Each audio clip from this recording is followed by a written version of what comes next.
Hi, I'm James Shillinglaw here in Athens, and we're here high above Athens at a wonderful restaurant looking over the incredible city here. And I'm here with Sofia Zaharaki, who is the Deputy Minister of Tourism. And as you may or may not know, Greece has really been the leader, one of the leaders in this emergence from the pandemic. We wanted to talk to Sofia about how that's all happened and what's to come. And you're going to find out about all that and more on Insider Travel Report.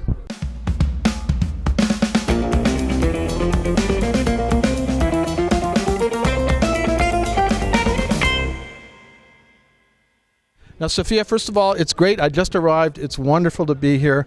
I actually saw your tourism minister in Cancun, and we talked for it a little bit. But you are being recognized as being one of the kind of leaders in bringing us all back from the pandemic, right?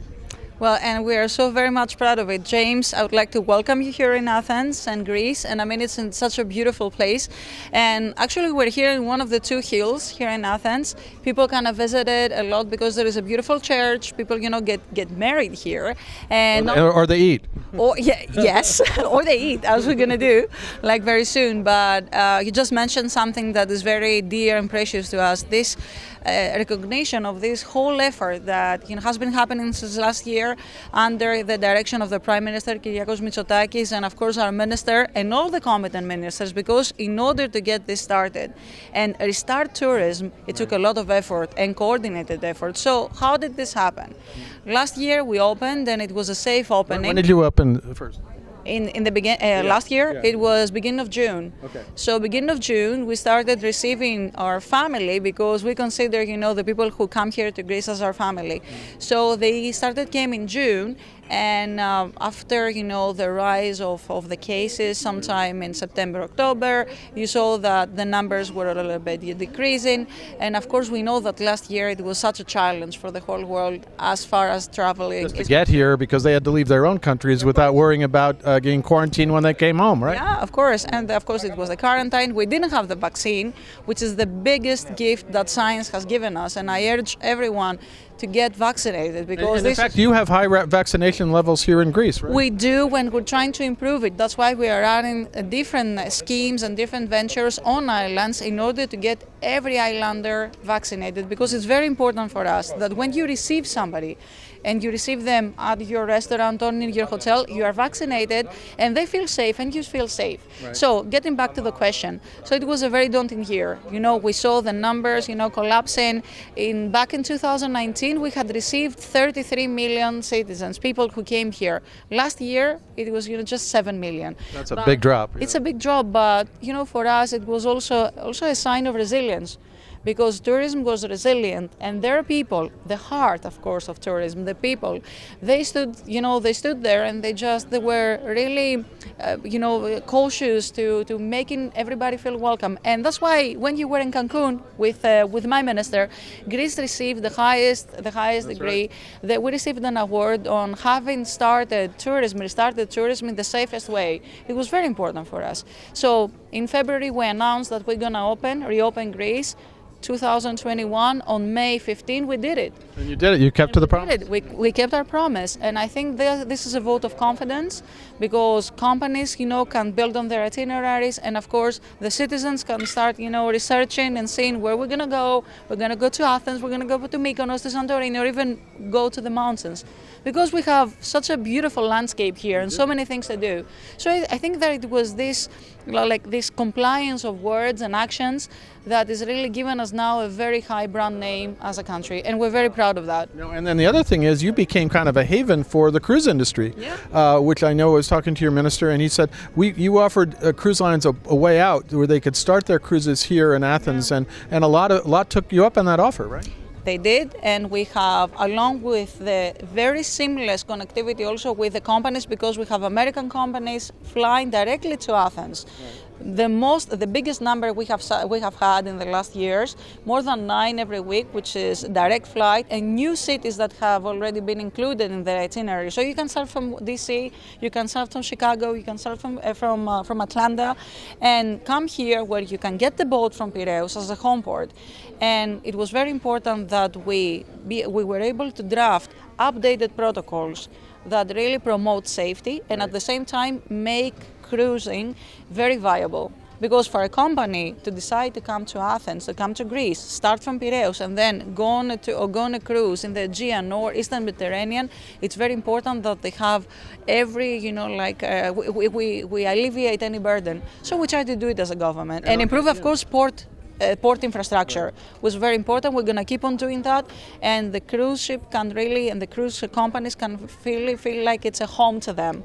No, and that's great. And also, most of the U.S. cruise brands are actually sailing with fully vaccinated crew and passengers, which is great. Yeah.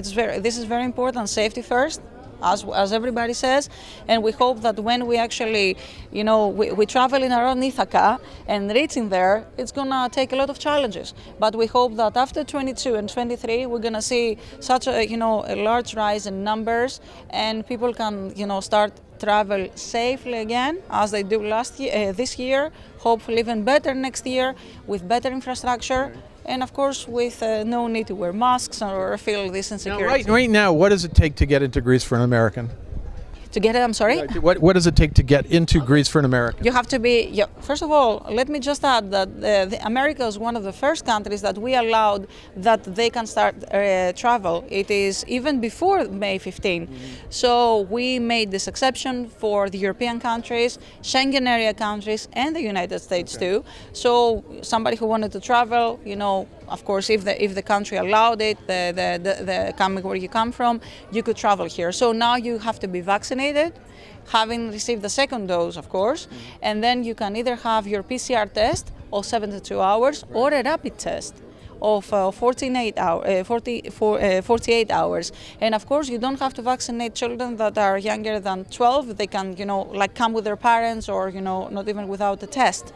So I think that we have really, set a very concrete set of rules. Everybody knows what they're expected to do. You don't have to wear a mask outside. And there are some areas also which are only for vaccinated people, and this has larger capacity. And the mixed areas where you can have people that are not vaccinated, but they have to have received the test. So safety first, but also you can go back to your old habits and enjoy your holidays in a safe destination. And actually, you do have to fill out a form to come in, and then you get a little barcode, and you just show that, and you're through. This is called the PLF. It's an application where you need to really put in the information, your personal details and where you live. So in case there is this unfortunate event that something might happen, you might be able, let's say, to be approached by the authorities, but in a very subtle and very data protection oriented way. So we have really made this a very concrete set of rules. Again, having, of course, the vaccination, new set of, the weapons we have against this pandemic, more this year, and we hope that we can really get to the end of the tunnel very soon. Now, what are numbers, from preliminary numbers that you've seen, what are they looking like? Are you being rewarded for this effort? We see that, little by little, and after schools closed, because that was very important for a family to be able to travel again, we see that the numbers are rising now. We have more or less 35% or 40% of 2019, which was a record year for Greece. And I think we're going to get to almost half of the numbers we had in 2019. But James, let me add something that is very crucial to our politics and strategy. It's not about the numbers, it's about the quality. Got it. Everybody who comes here, I want them to feel that they're receiving quality services. And we have people there that are really attending to their needs. And it's really important that we have this conversation again next year, maybe. We'll be back. We really hope you do. And we can talk about the new style of traveling. To my mind, it's going to be more about, exclusive things and slow tourism, maybe. Sustainable tourism? Sustainable tourism, which is one of the top priorities also for our government. And we're going to be making a lot of investments also in infrastructure. So better ports for our cruise ships, and of course, better and better connectivity throughout the cities and on the island, so everybody can have a more seamless, let's say, presence when they use the public means of transport, and also any kind of other, means that they decide to use. Well, you have a beautiful airport here. You've got great infrastructure in terms of roadways and things like that. So people may not remember if they haven't been to Greece in a while. I'm trying to do my part. I think I'm going to be here 3 times in the next 3 months. Oh, So I'm working on it. And you have to go there to the regional airports because I'm sure that the people who are watching and will be watching this, they are very interested to know that this year, and after a remodeling scheme of 440 million euro, we have 14 completely remodeled airports, and they are all regional. And this is very important because nowadays somebody might want to travel directly to their destination. So they might want to go directly to Mykonos, directly to Kalamata, which is in Peloponnese, directly to Crete, and they feel safer even when they do so, reducing transit time. So better qualities than our airports as well, and the roads. You can go from here, let's say, to a beautiful area. It's called Kalamata in 2 hours and a half. Where I think I've done that a couple of years ago. Done that, and this was more than 4. So really reducing travel time, and of course feeling safety because road safety for us is also a very big priority. Now, I go out to about 85,000 travel advisors, travel agents who book all that travel to Greece. What would you say to them about Greece today? Oh my God. I say that you should trust Greece, and everything we say is not just words. You should come here and visit, and you will see that probably you'll be going back, even feeling that this is a country that is really gaining the momentum, and it's going to be a destination that everybody will remember. One of the top destinations in the whole world. Well, we're going tomorrow on a Celestial Cruises island, and actually there are about 50-some travel advisors who are going to be on this cruise, so they're going to get a feeling for it. But I want to thank you for taking the time. It's a beautiful night. We haven't had dinner. We have to go back and have dinner now, and so we're keeping us from our dinner actually. But but thank you so much. It's great to hear such encouraging news about Greece, and also as we emerge from the pandemic. And I really hope this for all countries, that we really get back on track and we really recover from the consequences and the impacts of the pandemic really soon, because we deserve it. We've all done our efforts, and I really deserve to be optimistic and see things, in a much brighter future. I totally agree. I am James Shillinglaw here in Athens, and this is Insider Travel Report.